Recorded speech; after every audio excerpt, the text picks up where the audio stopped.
How appropriate to talk about pools of blood with Hellraiser. Oh, they are just juicing for that blood.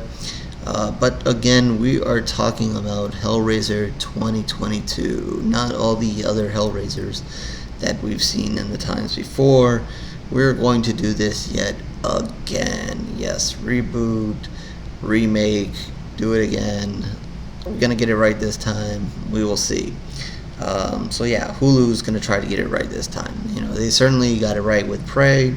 Not that that was really a remake, but they got that one right, so we'll see what they do here.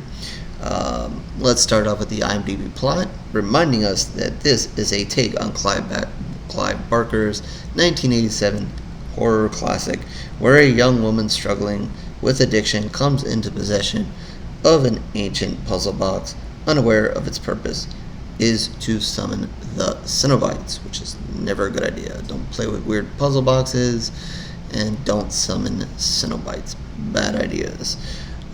So here we go. Bringing it back for another shot. This has been tried to be remade and rebooted before, and we'll let every other horror fan tell you just how wonderful those attempts were. And I will not dive in that direction. We can, I'm forever just as much as I want to see as much Leatherface, Michael, Freddy, Jason, Pinhead, is that internal debate of you want to see them, but at the end of the day, after you watch it, you're like, why do we really have to do that? So yeah, is this as painful as getting a hook driven into you? Maybe not. Is it totally necessary? I don't know. When I was doing the podcast we were doing for a while there, one of the segments I did was to talk about remakes and then maybe talk about some other movies that could be remade and how to remake them. And one of the ways we would always talk about it is replacing a main character with a different sex. If the main character is a guy, make it a woman. If it was a woman, make it a man. How could you change those roles in these movies? And obviously, this movie goes for it here and changes Pinhead to a woman. And very interestingly enough, we all see her as Pinhead, but she's really not entitled Pinhead, or at least not on IMDb. She's not. And throughout the entire movie, I was kind of thinking about it. I didn't go back and watch it. I'm like, was she ever mentioned specifically as Pinhead? I may have missed that. I don't know. IMDb has her listed as the priest. So, yeah, when you look at her, obviously, as a horror fan, you're like, hey, that's Pinhead. But is she technically Pinhead? Is she somebody else? What are we doing there exactly? Like, it's like if you were to replace Freddy with a woman, were we naming that somebody else? Or if you burn her face, how is it the same? I don't know if those are fair comparison or that even makes any sense. But, did we do it? What is the real reason we did it? Are we doing it because obviously the failed attempts to replace Doug failed is the key word there? Or is it because obviously an audience is going to be drawn to, can they pull off making Pinhead a woman? Is that a thing? Or just, hey, whether it works or not, we're going to get attention because Pinhead's a woman. And all those kind of things. And I guess my interesting question is that because Pinhead is a woman in this movie, how critical can we be? Are fans going to be... If we've obviously seen Pinhead be replaced by, or I should say, Doug Bradley replaced Pinhead, replaced by someone else, and the criticism that got. And obviously, as a horror fan who watched Doug play this character many times over, when you watch someone else do it, it's not the same. Yeah, again, I say this a lot in the reviews, that when you have a character who you're looking at and you're an old school horror fan and you don't see the same actor, it could definitely severely not work for you. But if you're a new horror fan who maybe has not seen all those other movies, maybe seen one, maybe seen pictures, but doesn't have that history, when you see one of those other pinheads, does it really matter to you? You know, you have no connection. There's nothing going on there, so you could throw anybody there and watch the movie and be like, yeah, okay, well, that guy did a good job, or that guy didn't do a good job, or that guy scared me, or he didn't scare me. It doesn't really matter. But to us old school horror fans, Pinhead is Doug Bradley. Doug Bradley is Pinhead. Just the way it is. But then you have the switch. Now it's a woman. And you look at it and you see similarities. She's got pins in her head. It's Pinhead, but it's not Pinhead. Technically here it says she's the priest. So if she's the priest, so she's Pinhead. Like, what is going on here? Like, what is happening? I don't know. And I know from the reactions that I see on Twitter and whatever, blah, blah, everybody loved it, or it seemed like everybody loved it. Everybody enjoyed it. I didn't see too many complaints about her being Pinhead. And I just wonder if it's just simply because it was a switch to a woman. I mean, is it then, does that kind of erase it for all the horror fans out there that have sat through all the Doug Bradley Hellraisers? And again, like I always say, but everybody has their sequels that they liked and they didn't like or whatever. But at the end of the day, whether you like the movies or not, Doug Bradley was Pinhead, and that's it. So you either liked him as Pinhead or you didn't like him as Pinhead, but he's Pinhead. And which is a lot different than some of the other movies, like Texas Chainsaw Massacre, where you don't really see the person behind the mask, but there were different Leatherfaces. Not every movie was the same Leatherface. Didn't completely matter because there's no mask, and I think that's a big difference. Is why Nightmare on Elm Street is a nightmare to think about remaking it. We've already done that once before, and that's the same thing, which is kind of why I throw out that example. It's like, do you do it again, or do you do it with a woman, so that it's different, so that we don't have that comparison of, hey, that's not Robert Englund behind the makeup there, and that kind of thing going on here. So Pinhead, you can see the face, so you can clearly see that, hey, that's not Doug Bradley, and that is not a guy. So I just wonder if people just said, okay, well, it's a woman, I don't see Doug, I don't see another guy trying to pretend to be Doug and whatever, so therefore that's washed on my mind, and I can watch this movie square and not be bothered by it, and so forth. Not to take anything away from the performance of Jamie here, as she plays the priestess / Pinhead, whoever you want to go with here. Not to take anything away from her performance. She was definitely, very creepy, and the makeup was great on her and so forth. But I just wonder going into it and then afterwards, if people watching it were ever going to be critical of her. Let's say she did give a bad performance or whatever, would they have let it slide just because? I mean, I don't know. Is that a fair question? And I don't know. Is it just too simple to say, okay, we've tried to replace Doug twice. That didn't. I think it was twice. Whatever. Could be wrong. But we tried to replace him. That didn't work. So the only way we're going to be able to do this is, hey, let's put a woman here and see if we can kind of erase the minds of people and move forward in a different direction here. And I don't know. So, I don't know. I don't know where to say. I'm just kind of curious to know if people were going to be kind of fair in that direction. Had they put a guy there, and of course I'd be sitting here and going, hey, that's not Doug. I'm still sitting here going, hey, that's not Doug. But what I'm saying is that I didn't see too many people critical of Jamie. Not, and again, she did a good performance, so fair enough to not be critical of her, but still, it's not Pinhead. And then you had this argument that I know, going back and looking at the Pinhead series, and especially the first one, there's a lot of talk about how little Doug is actually in the first movie. And you can kind of say that here. Like, I didn't feel that she was in the movie a lot. It obviously had to do with Riley and her struggles, and then her getting involved with the box, and then everything that kind of entailed there.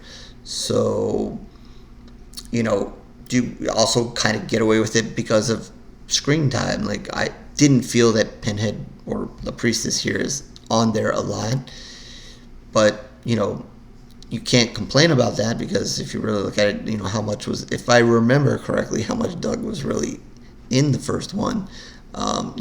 Is it kind of equal in the time? It'd be interesting to know if there's that counter. Do we have a counter there of how much time Doug was on in the first one and how much Jamie is on in this one? I don't know. Maybe somebody out there can go out there and make that time count there, those two movies. But I know I did see, I don't know if he posted on Instagram or Twitter, whatever. Doug liked it. He was all in approval. And I guess at the end of the day, if Clive Barker and Doug are giving approval of this, then what is there to argue? But horror fans love things and take things to heart and so forth. So I think going with all that rambling about Pinhead being a man or woman, whatever, and really at the end of the day, whatever, they're all Cenobites, they're all creatures. It's not really about being man or woman. It's more, I guess, the person behind it. But moving on and talking about the movie overall, after that, I don't know. I don't know that it gave me anything I severely needed that I didn't get from any other movies. If I didn't have this movie, would I be okay? I think I would be okay. I mean, it is fun seeing the Cenobites come back. It's always fun when that damn chains come rolling out, and just every time it hits somebody or goes in somebody, and you're just like, oh, that's gotta hurt. Just kind of like Leatherface when he takes that chainsaw and just, you kind of put yourself there. It kind of hurts. But so that's fun to see. I'm all about blood and guts, so all of that kind of thing that happens, yeah. But as far as the story wise, it kind of rolls down a similar thing. They try to do a little bit of a twist there, but whatever. Nothing super out of the puzzle box there. It is what it is. There's I should have said this is going to be spoiler free, but I want it to be spoiler free review, so I'm not going to kind of dive into those, the minor twists that happened towards the end. But they're there. They were okay. I don't think they fooled a ton of people. Maybe some people. But I think maybe knowing Hellraiser or just being a horror fan, you kind of guessed kind of what was happening there. So yeah, I mean, at the end of the day, it's exciting to see Hellraiser. Yeah, at the end of the day, woo, they put a woman, so that's a big deal. But then, everything after that, was it totally necessary? Do we have to have a remake? Do we have to have a reboot? I don't know. Did it really offer us anything extra that we haven't already got? I don't know. And that's always a problem for me when I see these remakes or reboots. I mean, what else are you giving me here that I haven't seen? I'm obviously, you want to get, people are excited, they want to see, but you give me anything else to the story. Obviously, they give you something huge, that Pinhead's now a woman, or the roles change. That's huge. But as far as the story and whatever, you've not done anything different. But then, hey, it's a remake. But remakes can offer you something new and different, or an added piece to the story. And to me, I mean, I could have missed it. I mean, I know that they're, saw some things about where the movie ended and where it could go next, and the whole story of the puzzle box and everything that goes behind it, and the Cenobites of where it could go. Yeah, I mean, if this was just a setup for what comes next, I mean, that's fine, I guess, and we'll see. But I think from what I've seen in Twitter, and I completely agree. I think one of the best things about the movie are the Cenobites and how they look and how fabulous they looked, and you really would wish they would had a little bit more screen time than they ended up having. I not that I'm complaining they didn't have enough, but it would have been nice to have more. Maybe if they were to continue the story on, and just a thing that this was the movie, I believe they're doing a series, but whatever they do next with Hellraiser or another movie or whatever, it would just be nice, especially with like the makeup these days. And if you saw the movie already, you saw what they did with these Cenobites. Just to maybe focus a little more on that side of it. I know a lot of the focus here is on Riley and her struggles and the stuff that we can relate to, and the normal stuff. But to kind of maybe take it from the other side a little bit more, and dive into the Cenobites and maybe what's going on there a little bit more, when they're not freaking chasing people or scaring the shit out of people by standing there or chasing people or just next to Pinhead or whatever it is that they do in their spare time, torturing people in the depths of hell or whatever.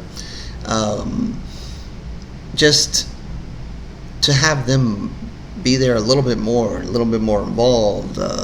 Just I don't know, just seeing them and seeing the makeup and what they do, and the small scenes that they got to see that happening. That was pretty cool, and to see more of it would be nice.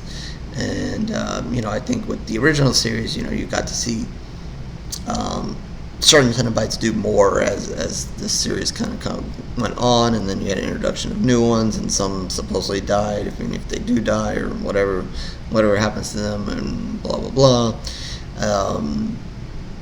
But it would just be nice to kind of have more of that. And again, going back to the screen time of Doug when Doug was doing it, and now Jamie when she's doing it, to have them on screen just a little bit more. I know, makeup and all that, and that costs money and time, blah blah blah. But let's be fair. I mean, that's what horror fans want to see. To see characters run around and struggle and blah blah. That's all part of the story setup and getting your relationship. And do you really care if she dies or she doesn't die, or if she's going to be the hero or she's not going to be the hero? Blah blah. All that's fine and good. But I want to see. For me at least, I want to see the other stuff. I want to see the stuff that can't relate to a person with pins in their head standing in front of me. So I want to see a person with pins in their head and what they have to say and what they're going to do to somebody, and all these other Cenobites and their craziness and what they're going to do. So yeah, that's just food for thought for another part or whatever. So with that, I again saw a lot of people really like the movie. A lot of people obviously really gravitated and liked that Jamie was Pinhead this time, or whatever, the priest, whatever it is at the end of the day. And again, that's all fine and good. But the movie didn't do, and again, it was well acted, it was fine. That's, like I said, the Cenobites were great, but just overall, it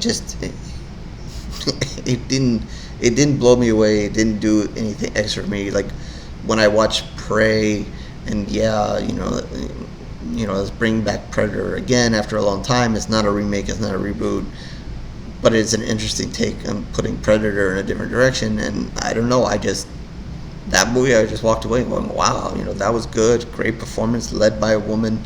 No, she wasn't the Predator, but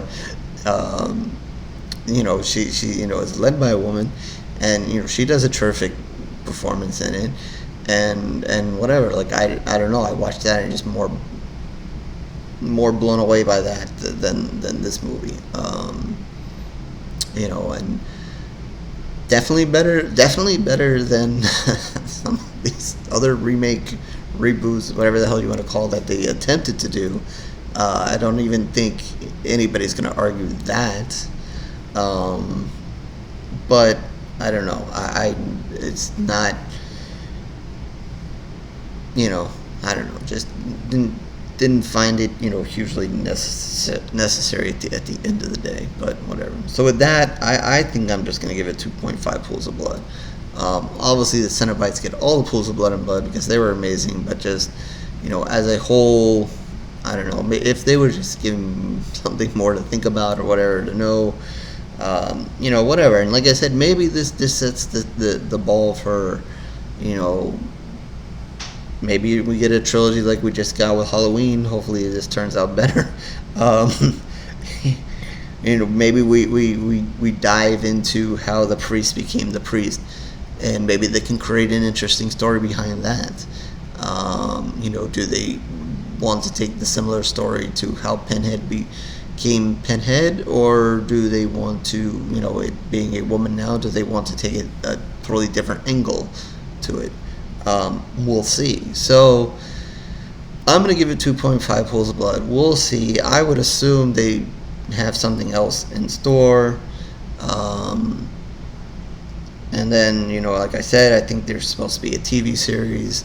We'll see what they do there. And we'll see, 2.5 pools of blood, and, if they do something else, it could be better the next time. They could give, more Cenobites, something more to the story. Like I said, dive into how the priestess got to be her. I would be interested in going down that road, and then if they can put together something kind of interesting, and maybe draw elements of Pinhead, maybe throw in a completely new, different thing. I don't know. But the door is open for them to do that. So that's kind of what I hope happens there. So yeah, that's it. 2.5 pools of blood. Sure, with Hellraiser they wanted so many pools of blood, but whatever. That's all they're getting from me, and I won't be playing with any puzzle boxes. So horrorreviews.blogspot.com is where you can find more of my reviews. Written reviews. The video ones are there as well. But if you just want the video ones, subscribe to the channel, don't subscribe, whatever that everybody tells you to do. And, if you're looking for other reviews and going back and something more to read instead of me rambling on, there's plenty of written reviews there as well. Can't find a review, whatever, just let me know. And if I've done it, I can help you out there. Again, Twitter, Facebook. Feel free to reach out to me there if you have something you want me to review, watch. If you want to comment on this, talk horror, I'm happy to do so there. And the comment section down below, feel free to give me your thoughts about the priest, Pinhead, being a woman. What were your thoughts on it? Were you openly as critical to her as you would have been if it was a guy, or did that matter? How much does that matter? Or anything else, or how great the Cenobites were. What was your favorite Cenobite? I don't know. Whatever you want to put down at the comment section, or that, hey, I rambled too much, that's fine as well. So with that, I guess I will catch you on the next review, horror fans.